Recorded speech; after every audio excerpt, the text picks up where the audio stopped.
Electric vehicles are picking up some big sales, but how long will it be before they are considered mainstream? In the interim, what is 2022 looking like for the EV sector? Welcome to this edition of IG Trade in the Markets podcast. I'm Jeremy Naylor.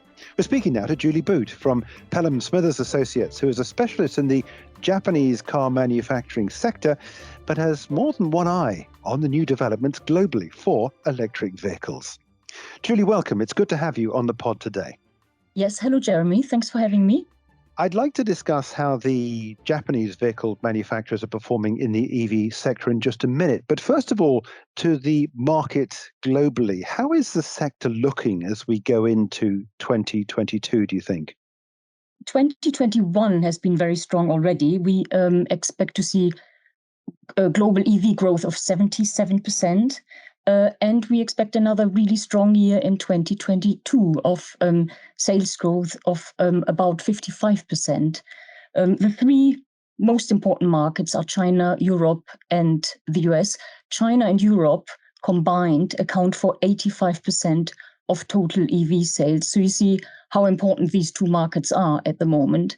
In Europe, we have strong subsidies, improved infrastructure, and a wide model choice. And this is one of the reasons why demand is so high. And the take-up rate in Europe is now as high as 15%. So about 15% of all automakers last year, 2021, have opted for an EV. So it's really not quite a niche market anymore. We're really going into mass commercialization territory. Similar in China, the sales growth is very strong. We have a lot of model choices. The take-up rate is also increasing to 13%. So that's a very positive development. These are very big numbers, of course. And I said at the top that it'll be a while until electric vehicles are mainstream. Now that, as you've just explained, maybe overplaying that idea that I put out there. But to be fair, electric vehicles are still expensive compared to combustion engine vehicles. I mean, they're heavy. They've got a problem in lack of charge capacity. People can only travel up to 300 miles, I think, on most electric vehicles without running out. And there's still not the charging infrastructure we need as a global community to make sure that as users, we're not going to run out of charge mid-journey. In some cases, people do want to travel more than 300 miles in one journey, and having to stop to charge in what is some cases over a relatively considerable period of time. That was my point, I think, really, that they're going to find it difficult to become mainstream. To what degree do you think these are and will remain headwinds going into 2022? Going back to your point on prices. So in the UK, for instance, subsidies have been cut heavily. I think you just get £2,500 reduction now for cheap EV. If you move to Germany, you get 9,000 euros from the government, plus additional cash discounts from the regional governments, plus lower VATs and no road tax for 10 years. So the motivation to buy an EV in Germany is much higher because they're just cheaper. And also, I think the infrastructure is expanding rather quickly there, perhaps quicker than in the UK. Having said that, if you look at global governments' budgets, they all have set aside huge sums for an expansion of the charging network.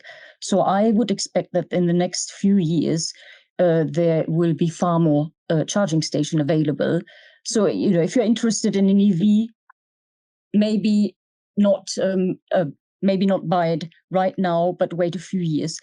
In terms of charging time and driving range, again, with each new battery generation, you get a higher energy density of your batteries, which will help with the driving range. So if for you 300 miles is not enough and you're hesitating, wait maybe 2 or 3 years for the next generation battery to come up, which will be better and perform better. So the driving range is only going to increase in the coming years, and prices should come down as well. There's a huge research going on the battery side, and the battery is actually the one distinctive factors for EV models as well. So that's really the key to EVs, both for the customer who wants charging time and long driving range, but also for automakers who really are competing on the battery side. This is the one distinctive factor, I think, for EVs. we're talking here about pure electric vehicles. Of course, in the UK, we're used to seeing Toyotas on the roads with a combustion engine and an electric vehicle, these so-called hybrids. So they, I guess, are being phased out at the same sort of rate that we're seeing a phasing out of the combustion engines. Now, we know that Tesla is the biggest electric car manufacturer, certainly the most high profile, clearly still in a march on other companies. And I believe I'm right in saying that it's still the case that Tesla is now bigger than Toyota, VW, and BMW, I believe, put together. What are these other manufacturers doing to redress the balance? I'm also talking as well about GE in the States and Ford and so forth. What are they doing to try and redress this balance? Do you think that they are picking the baton up as quickly as they should be? We've just heard that there is some injection of capital coming into this area of the market from some of these big automakers, but they are so far behind Tesla, aren't they? Yes, yes, indeed. Maybe there are two different points just regarding the market capitalization. Tesla is also viewed as a tech company, which the other automakers are not, because they have an amazing strength in the software. They started building these cars with the software first and the hardware afterwards, and they have a revenue stream coming from the software side, from over-the-air updates, from the data business and so on, which the other automakers have not yet developed. So I think that's one of the reasons why the valuation looks different. Also, market participants are trying to find pure EV players on the market, and they're just not a lot available. You've got Tesla and now Rivian, Lucid Air. So there is very little if you want to invest directly in the EV space. So another reason why the market cap is so high. But getting back to the point in what the established automakers are doing, what we're seeing here, they are all coming up with massive investments, budgets for the electrification. So yesterday, Toyota announced they would in total up to 2030 invest $72 billion in battery development and in the development of an electrification lineup, which includes battery electric vehicles outside of hybrids. So this is one of the examples where traditional automakers are now moving into the EV space with large investment plans, with an aggressive, ambitious lineup launch plan. So they are trying to catch up. Again, whether they will manage to be as successful as Tesla, I think will depend a lot on their battery plans. VW and Toyota, for instance, are looking at solid batteries, which are the kind of holy grail of the batteries. If they manage to have a breakthrough on this side, I think they could compete with Tesla actually in a few years' time. They also have the advantage of having a distribution network, a supplier network, of being an established player with an established brand. So some problems that Tesla had to kind of overcome, they don't have. But in terms of EV models, it will now in the next few years, we'll see how successful the models of the established players are going to be. Of this $72 billion that you were talking about that Toyota's just put aside for capital investment in this area, is that all going to battery technology? I ask because clearly, obviously, a car is a car is a car is a car. I mean, it's got four wheels more often than not, and it's got a drivetrain, and we sit in it. So there's a lot of replication that you get from combustion vehicles. Is it just the battery which sort of separates these two out? And do you think that ultimately the whole sector is going to play on these new developments on solid batteries rather than other batteries which are susceptible to perhaps possibly maybe some frailties of chemical makeup? I'm talking about some of the fires I know that we've seen in some vehicles, which I know are causing alarm amongst some people. Is it the battery technology that's holding us back? Yes, just getting back to the Toyota point, about a quarter of the budget will go directly into battery development.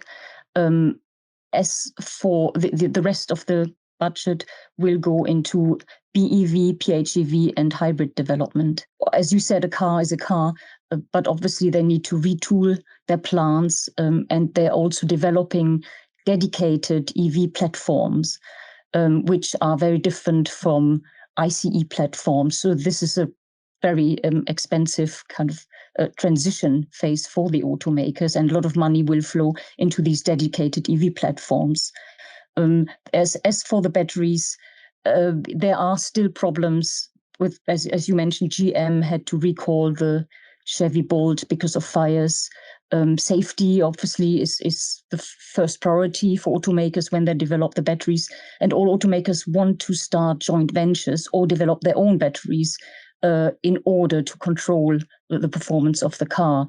So this is where most of the interest lies.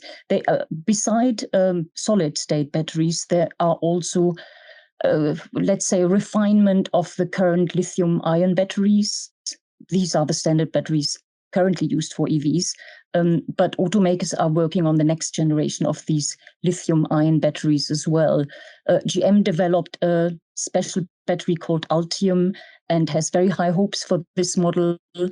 So we will see when the first models will be launched next year with the Ultium battery, how well it will perform. So there are loads of research projects going on within the industry and obviously also outside industries from dedicated battery makers as well, which are cooperating with the automakers.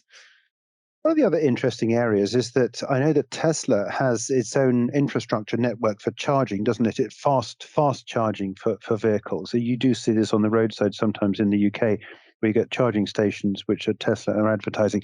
Is this the route, do you think, that most automakers are going to go down? Or do you think there's going to be a generic accepted rating and plug system and infrastructure generally that they can share in to recharge, or are we going to go down there? If you get a Toyota, you've got to go to a Toyota charging station. I think at the moment the different charging systems are still by region. So you've got the American system, the European system, the Asian system. There is a kind of proposal now to consolidate this and come up with one worldwide system. I can't say anything more about that because I'm not sure how far the negotiations are going.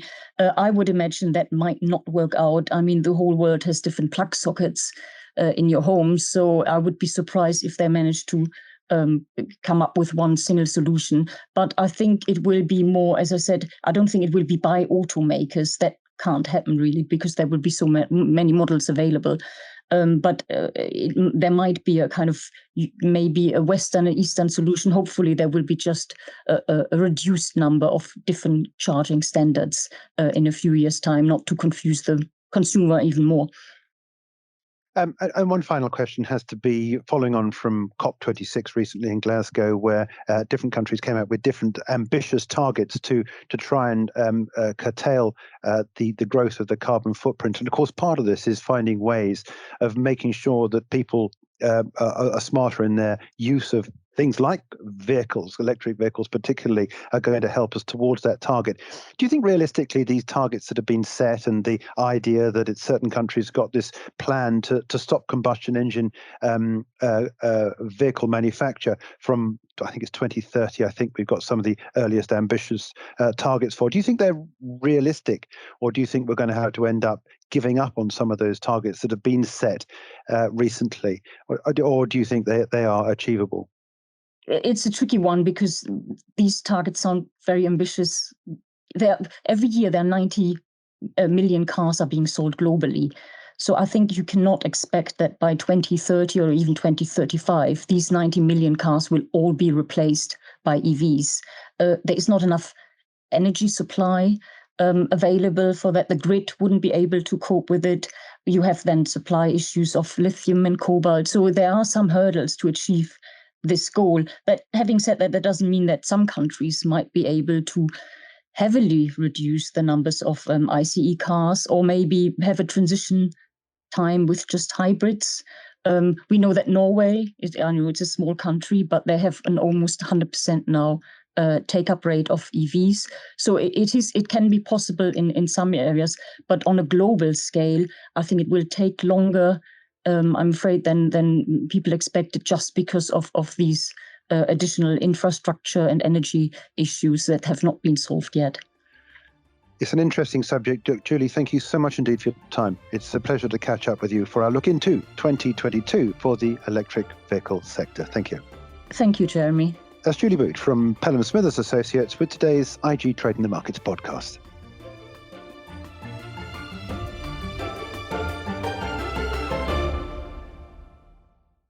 For more videos from us here at IGTV, join us on Twitter at IGCom, Instagram, and subscribe to our YouTube channel.